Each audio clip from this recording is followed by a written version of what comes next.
महाराष्ट्र का चुनावी बिगुल इस समय फूंक चुका है। 20 नवंबर को वोटिंग होगी, जबकि नतीजे जो हैं वो 23 नवंबर को आएंगे। लेकिन प्रदेश में सीट बंटवारे को लेकर के घटक दलों में घमासान जारी है। फिर चाहे वो महायुति हो या महाविकास आघाड़ी, दोनों गठबंधन की पार्टियां ज्यादा से ज्यादा सीट का दावा ठोक रही हैं, लेकिन सीट बंटवारा अभी तक नहीं हुआ। बीजेपी की आज शाम दिल्ली में बैठक है, जिसमें महाराष्ट्र को लेकर के मंथन होगा। हालांकि महायुति में कुछ सीट पर बात बनी है, वहीं कांग्रेस में मंथन का दौर जारी है। कांग्रेस महाराष्ट्र में 110 सीट की मांग कर रही है, जबकि उद्धव गुट और शरद पवार के अपने अपने दावे हैं।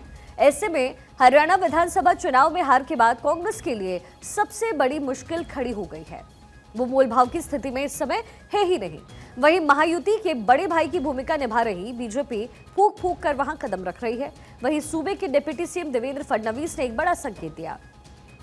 महाराष्ट्र की शिंदे सरकार ने अपना रिपोर्ट कार्ड जारी किया है और इस दौरान जब देवेंद्र फडणवीस से पूछा गया कि आगामी चुनाव में महायुति का सीएम फेस कौन होगा, तो इस सवाल का जवाब देते हुए देवेंद्र फडणवीस ने कहा कि हमारे मुख्यमंत्री तो यहां बैठे हैं। हालांकि उन्होंने इस दौरान किसी का भी नाम लिया नहीं। कार्यक्रम के बीच में फडणवीस ने महाविकास आघाड़ी गठबंधन को चुनौती देते हुए कहा कि महाविकास आघाड़ी शरद पवार को मुख्यमंत्री चेहरा घोषित करे। उन्होंने आगे कहा कि हमें सीएम फेस का ऐलान करने की जरूरत नहीं है, क्योंकि हमारा सीएम यहां पर बैठा हुआ है। फडणवीस के इस पूरे स्टेटमेंट के बाद कई संकेतों के रूप में इसे देखा जा रहा है, लेकिन सीट बंटवारे को लेकर के अभी भी तस्वीर साफ नहीं है। सीट बंटवारे को लेकर के किस नेता ने क्या कुछ कहा है, पहले भी ये सुनते हैं, फिर आगे इस पर विश्लेषण करेंगे। पिछले बार चुनाव में हमने थोड़े थोड़े वोटों से हारे हैं। उस सीटों पर निर्णय होगा या चर्चा होगी, और केंद्रीय चुनाव समिति के पास जो सर्वेक्षण है, वो सर्वेक्षण के आधार पे कौन जीत सकता है, कौन फाइट कर सकता है, महायुति में आप आगे कैसे जाएंगे। तो मुझे लगता है जब 288 में 70, 80, 90% सीटों का फैसला हो ही गया है, तो आप अपनी सीटें ऑलरेडी है हमारे पास, हमारी है, एकनाथ जी के पास एकनाथ जी की है, अजीत दादा के पास अजीत दादा की है। तो पहले तो वो जो सीटिंग है उनके ऊपर निर्णय हमको करने पड़ेंगे, बाद में जो बची हुई है उस पर निर्णय करने पड़ेंगे। सीट शेयरिंग की बात सिर्फ महाविकास आघाड़ी है, सामने भी 3-4 पार्टी एक साथ है ना, उनको भी सवाल पूछिए। हमारा काम लगभग पूरा हो चुका है, जल्दी हम आ जाएंगे। ऐसा है कि महाविकास आघाड़ी के गठबंधन के द्वारा हम महाराष्ट्र में चुनाव लड़ रहे हैं, जिसमें कांग्रेस है, उद्धव जी की शिवसेना है, राष्ट्रवादी की पवार साहब की राष्ट्रवादी है, और बाकी हमारे मित्र पक्ष है, सब मिलकर हम चुनाव लड़ रहे हैं। और अच्छा कोऑर्डिनेशन हमारे बीच में है।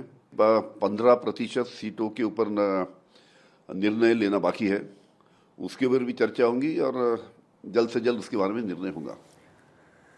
अच्छा, 2019 के नतीजे कैसे थे, जरा एक बार आपको याद दिला देते हैं। बीजेपी 105, कांग्रेस 44, शिवसेना 56, एनसीपी 54, निर्दलीय 13 और अन्य के खाते में 16 गए थे। अब यहाँ पर ये भी बता देते हैं कि एनसीपी और शिवसेना दोनों इस समय बटे हुए हैं और बीजेपी के साथ मिलकर के शिवसेना का एक गुट साथ दे रहा है।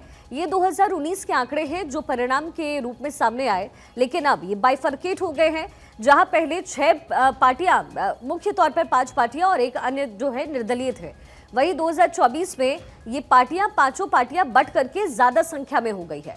बीजेपी के पास 103, कांग्रेस के पास 37, ये अभी मौजूदा जो स्थिति है वो बता रहे हैं। शिवसेना उद्धव गुट के पास है 16, शिवसेना शिंदे के पास 37, एनसीपी अजित पवार के पास 39, एनसीपी शरद पवार के पास 13, अन्य के खाते में है 28 और जो खाली सीट अभी बची है वो है 15 सीटें। तो ये पूरा समीकरण है 2019 टू 2024। लेकिन इस बार क्या होने वाला है, क्योंकि अगर महागठबंधन बनता है, अगर इंडिया अलायंस के रूप में भी आप महाराष्ट्र में इस चुनाव को देखते हैं, तो क्या सीट शेयरिंग पर फॉर्मूला तय हो पाएगा। हरियाणा में जिस तरीके से कांग्रेस को हार मिली है, उसके बाद मोल भाव की स्थिति में फिलहाल कांग्रेस नजर नहीं आ रही है। ऐसे में महाराष्ट्र में कैसे लोगों को जोड़ने का काम कांग्रेस और खुद उद्धव ठाकरे करने वाले हैं। चुनावी डेट भी आप देख लीजिए, नामांकन 22 अक्टूबर, नाम वापसी की तारीख है 29 अक्टूबर। इसके साथ ही वोटिंग एक ही चरण में 288 सीटों पर 20 नवंबर को, और रिजल्ट सामने आएंगे 23 नवंबर को। तो महाराष्ट्र में चुनावी परिणाम 23 नवंबर को आने वाले हैं और उससे पहले जो तमाम पार्टियां हैं वो अपनी तैयारी तेज कर रही है। बीजेपी का मनोबल जाहिर है बढ़ा हुआ है, क्योंकि हरियाणा में जिस तरीके की जीत बीजेपी को मिली है, उसके बाद बीजेपी महाराष्ट्र चुनाव जीतने के लिए आश्वस्त लग रही है।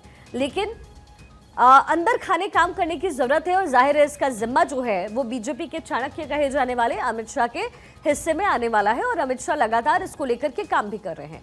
इसी बीच हमने देखा है प्रधानमंत्री मोदी भी कई दफे महाराष्ट्र के दौरे पर पहुंचे हैं, वहां के लोगों को उन्होंने बड़ी बड़ी सौगातें दी हैं और इसकी वजह यह है कि आने वाले दिनों में वहां पर विधानसभा चुनाव है जिसकी तारीख का ऐलान भी हो गया है।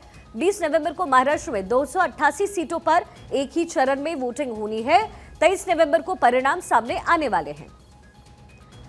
महाराष्ट्र में कांग्रेस का सर्वे जो कहता है और सर्वे के आधार पर जो है सीट शेयरिंग फॉर्मूला तय कांग्रेस कर सकती है। हालांकि बहुत ज्यादा तोलमोल के भाव में इस समय कांग्रेस महाराष्ट्र में नजर आ नहीं रही है, लेकिन फिर भी सबको साथ लेकर चलने की कोशिश कांग्रेस की जरूर होगी।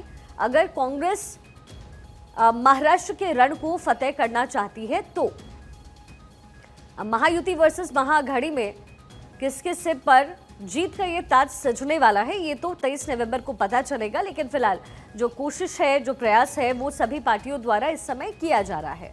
महाराष्ट्र चुनाव को लेकर के सभी पार्टियां इस समय अंदर खाने काम कर रही है और 2024 में कहां गठबंधन है महायुति और महाविकास आघाड़ी में, वो भी आप अपने टेलीविजन स्क्रीन पर देख रहे हैं। लेकिन महाविकास आघाड़ी में क्या सीट शेयरिंग का फॉर्मूला तय हो पाएगा, ये एक अहम सवाल है, क्योंकि हरियाणा चुनाव में जिस तरीके से कांग्रेस को कम सीटों पर संतोष करना पड़ा, हार का सामना करना पड़ा, उसके बाद कांग्रेस के लिए बहुत ज्यादा मोल भाव की जगह बची नहीं है। ऐसे में क्या उद्धव ठाकरे कांग्रेस पर हावी हो जाएंगे, ये एक अहम सवाल है। और बहुत सारी पार्टियां एक साथ मिलकर के चुनाव लड़ रही है। महाविकास आघाड़ी में क्या होने वाला है, क्योंकि महायुति अपने आप को एक साथ एकजुट होकर के चलने की कोशिश कर रही है। बीजेपी, शिवसेना, शिंदे गुट, इसके साथ ही एनसीपी, अजित पवार गुट, ये सब साथ चुनाव लड़ रहे हैं। अब ऐसे में देखना दिलचस्प रहने वाला है कि जब 23 नवंबर को रिजल्ट्स आएंगे तो क्या फिर एक बार बीजेपी सत्ता में वापसी करेगी या फिर सत्ता में वापसी को लेकर के कोई बड़ा फैसला बीजेपी द्वारा लिया जा सकता है। यानी कि जो साथ में गठबंधन वाले लोग हैं, जो दल हैं, जैसे कि अजित पवार, जैसे कि एकनाथ शिंदे यानी शिवसेना, शिंदे गुट, क्या उनको लेकर के कोई बड़ा निर्णय लिया जाएगा।